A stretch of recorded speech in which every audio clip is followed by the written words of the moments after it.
Alright, it is that time. It's time to weigh in and tell you guys how my week went, which also means I have a confession to make.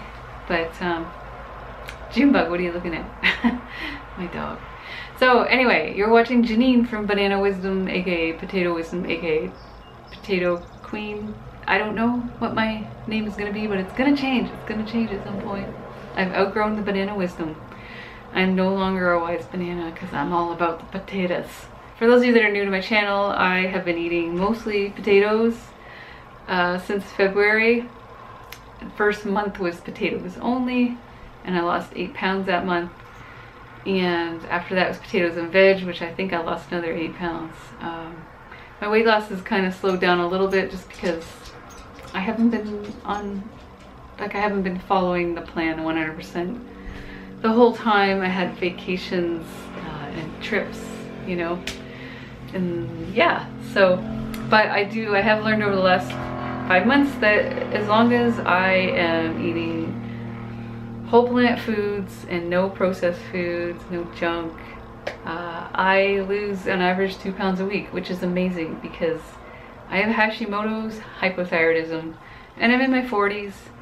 And I'm capable of losing 2 pounds a week, maybe more, I don't know. As Heather says, my friend Heather from Butterfly Effect Plant-Based Weight Loss, it's a mouthful to say her name.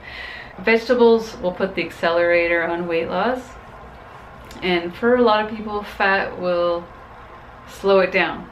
So load up on those veggies and see the weight fall off. Of course, you know, you don't want to eat just veggies, you want to have vegetables and some starches. And my starch of choice is potatoes because I think potatoes are awesome and they taste good. And I'm still not sick of them. So I'm going to keep doing this as long as I want to, pretty much. But I do eat some other foods nowadays. I do eat a little bit of corn or rice. Sometimes a little bit of fruit, but it is mostly potatoes. Loud truck. And yeah, I know that works for me, but eating junk food doesn't work so well for me. So I know that I'm not over my junk food addiction because I'm still susceptible to cravings, and I think it happens when I haven't been eating enough of the good stuff, potatoes and vegetables, and when I'm feeling emotional or stressed, or if there's like holidays and things like that. So this past weekend was Canada Day here. It was a long weekend. It was Canada's 150th birthday. So I think that just kind of got to me, and I've been doing a lot of self-development work lately. I'm doing a course online, and yeah, it's stirring the pot. A lot of looking inward and looking at my own habits, my own negative thinking patterns, and how I feel about myself, you know, like all that stuff is just kind of bubbling to the surface, and some of it looks nasty and it's heavy stuff. So I think a combination of that and being the long weekend, I was just like, I don't want to cook anything, I don't want to do anything, I just want to watch Netflix and eat junk food. And that was the first time in a very long time that I actually intentionally decided to do that.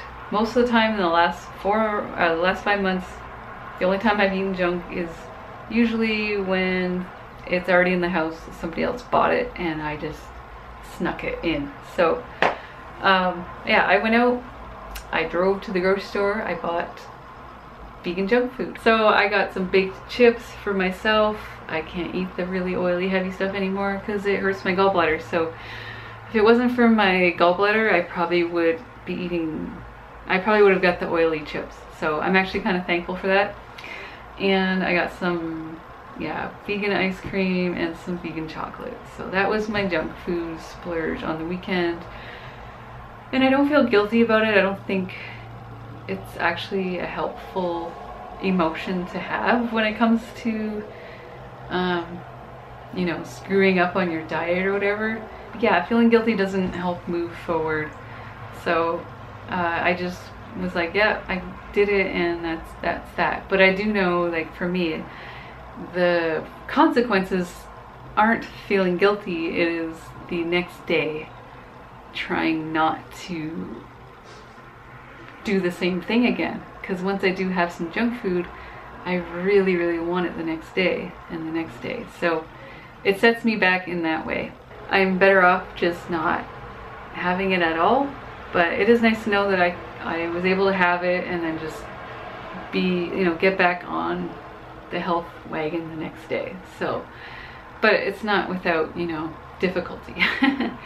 So anyway, having said that, I actually was expecting to gain weight this week because of that, but to my surprise, I am down 0.4 pounds. Yeah, 0.4 pounds. So almost half a pound I lost despite my little junk food party on the weekend. So I'm really happy with that. What else I want to mention before I go? I kind of wanted to make this video quick, which already looks like it's not very quick, but yeah, it was 178.8 last week and I'm now 178.4. And speaking of weight, I actually just signed up for a DietBet put on by Jordan Shrinks. She's also a fellow vegan who did the potato cleanse, I think for a month. And yeah, she put on the DietBet. It actually starts today, but if you're impulsive like me and if you feel like, ooh, that sounds interesting, I want to be held accountable to lose weight this month, because I really want to get out of the 170s this month and get into 160s. So I was like, screw it, I'm gonna sign up. Yeah, do it. Don't be afraid, just do it. Just do it and figure it out as you go along. But I really want to be held accountable, and the thing is, I don't like losing my money, so I want my money back. So that's what this whole thing is about. You bet $30, and if you lose 4% of your body weight in the next 4 weeks, you'll get your money back, which that's not a lot. It's not a lot. For me, I gotta lose 7.1 pounds. That's it. So yeah, sign up if you wanna do it. You can sign up tonight, tomorrow. You can actually sign up 14 days into the game, which I don't recommend. But if you even just decide that you want to do it tomorrow, go for it, weigh in, and let's get to it, okay? So I actually did not like DietBet for a long time. I used to do DietBets when it first came out, I think. It was about 4 years ago.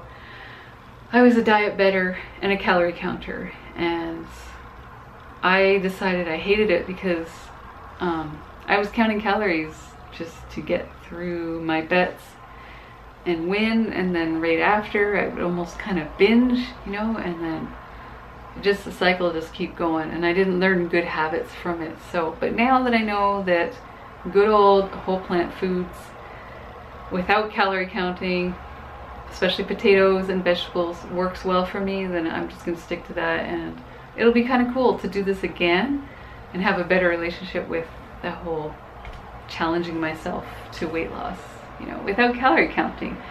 And there's people in Jordan's group that aren't vegan, bless her heart, because I couldn't do what she does. She's got some keto people in that group. Yeah, I want to show them how it's done. So the more vegans, the merrier. So I'd love to have you guys join me. I don't get anything for this, just the pleasure of having you in there with me.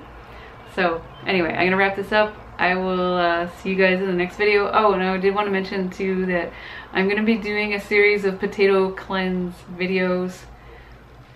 Like not vlogs or anything like that, but just like advice, just wisdom videos teaching you my ways of the potato cleanse. So if you have any particular topics within the potato cleanse subject that you'd like me to talk about, please comment down below and I will consider the most popular ones. Okay, all right, I'll see you guys in the next one. Bye.